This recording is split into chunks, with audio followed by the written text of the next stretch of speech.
मजहबी त्यौहार ईद उल फितर, ईद उल अजहा,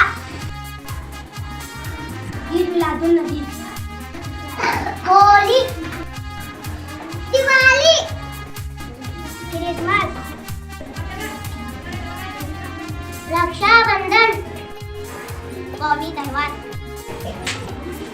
यौम आजादी, यौम जमहूरिया, गांधी जयंती, यौम इत्तफाक, यौम आजादी का यौम आजादी 15 अगस्त को मनाया जाता है।